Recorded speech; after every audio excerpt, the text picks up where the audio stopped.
দর্শক, জিনিসপত্রের বাড়তে থাকা দামে জনজীবনে যখন নাভিশ্বাস, তখন মূল্যস্ফীতি নিয়ে চলতি অর্থ বছর তো বটেই, আগামী বছরের স্বস্তির বার্তা দিল আইএমএফ। সংস্থাটি বলছে চলতি বছরে গড় মূল্যস্ফীতি দাঁড়াবে 9.3%।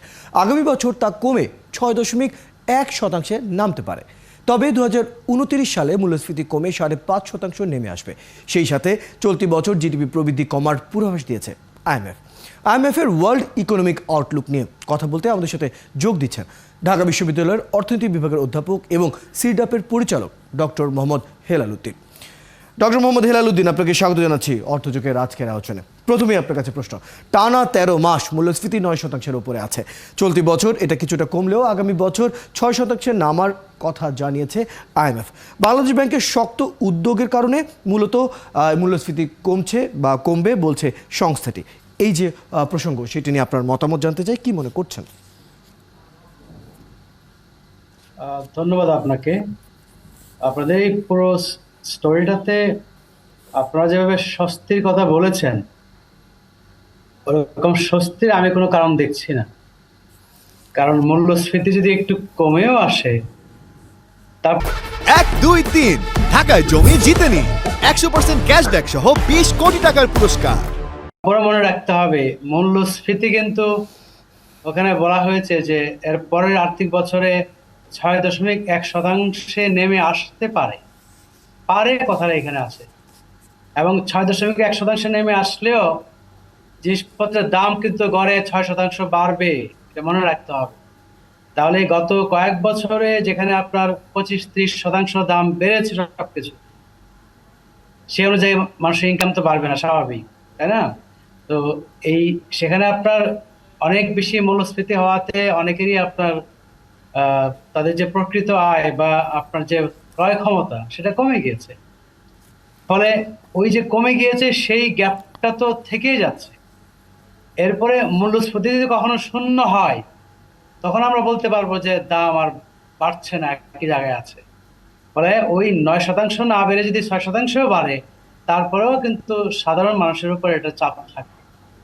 এবং আমাদের যে অর্থনৈতিক নীতি দর্শন, সেখানে অর্থনৈতিক প্রবৃদ্ধি অর্জন করার জন্য, কর্মসংস্থান বাড়ানোর জন্য, বেকারত্ব কমানোর জন্য, দারিদ্র্য বিমোচনের জন্য আমরা খানিকটা ইনফ্লেশন নিয়েই চলব। তো সেই হিসাবে আমি মনে করি যে 9.3 থেকে 6.1-কে আসতে পারে বলেছে। এবং আপনি যদি আইএমএফ এর আউটলুক দেখেন, সেখানে কিন্তু আপনি দেখবেন কয়েক মাস পর পর তারা যখন আপডেট দেয়, সেখানে কিন্তু চেঞ্জ হচ্ছে। ফলে আজ থেকে আরো 15 মাস পরে ফিগারটা কোন জায়গায় যাবে সেটা দেখার বিষয়। একদম ঠিক বলেছেন বাংলাদেশ ব্যাংকের আমরা সাধারণত আইএমএফ এর পূর্বাভাসগুলোতে প্রতি মাসে আপনি যেটি বলছিলেন আপডেট যে বিষয়টি, সেখানে আমরা দেখি এবং এখনো 15 মাসের সময় রয়েছে। পরবর্তী অবস্থান আসলে কোথায় দাঁড়াবে সেটা আসলে দেখার বিষয় রয়েছে। পরবর্তী আরেকটি বিষয়ে জানতে চাই, সেটা হচ্ছে চলতি বছর আমরা যখন জিডিপির প্রবৃদ্ধি কমে 5.7% হতে পারে, যদিও সরকারের লক্ষ্য 7%। এই যে প্রবৃদ্ধির যে আগের ধারা, সেটিতে যদি ফেরাতে হয়, কোন ধরনের উদ্যোগ নেওয়া প্রয়োজন বলে আপনি মনে করেন? দেখেন, আপনার সরকারের দিক থেকে কিন্তু একটা ইঙ্গিত করা হয়েছে যে প্রবৃদ্ধিটা এখন মূল বিষয় না। আমরা যদি বলি সামষ্টিক অর্থনীতির স্থিতিশীলতা, তাহলে কখনো কখনো আপনার কয়েকটা চলক আছে। একটা আপনার প্রবৃদ্ধি, আরেকটা হলো আপনার কর্মসংস্থান, আরেকটা হলো এখন যেটা খুব বেশি আপনার গুরুত্বপূর্ণ, সেটা মূল্যস্ফীতি। তার সাথে আপনার ফরেন এক্সচেঞ্জ রিজার্ভ, যেটা কিনা এক্সচেঞ্জ রেটকে ডিটারমাইন করে। তো এই কয়েকটা বিষয় একসাথে চিন্তা করলে বাংলাদেশের গভর্নমেন্ট কিন্তু এখন খানিকটা প্রবৃদ্ধি নিয়ে অত বেশি মাথা না ঘামিয়ে আপনার কিভাবে মূল্যস্ফীতিকে ফিক্স করা যায় এবং কিভাবে আপনার এই যে ডলারের যে দামটা, সেই ডলারের দামের যে প্রেশার, সেটা কিন্তু এখনো রয়েছে। আমরা কিন্তু বলতে পারি না যে সে জায়গায় আমরা খুব কমফোর্টেবল জায়গায় চলে এসেছি। আরো বিভিন্ন ধরনের চাপ আমাদের সাথে যোগ হচ্ছে। তো সেই হিসেবে আমি মনে করি যে এই যে প্রবৃদ্ধির যে ধারাটা, সেটাকে 7, 7.5, 8% রাখতে গেলে তাহলে অন্যান্য যে চলকগুলো আছে সেখানে আমাদের সাংঘাতিকভাবে কম্প্রোমাইজ করতে হবে। যেটা আমরা করতে চাই না। সেই দিকটাও আসলে আমাদের নজরে রাখা আরেকটা- উচিত।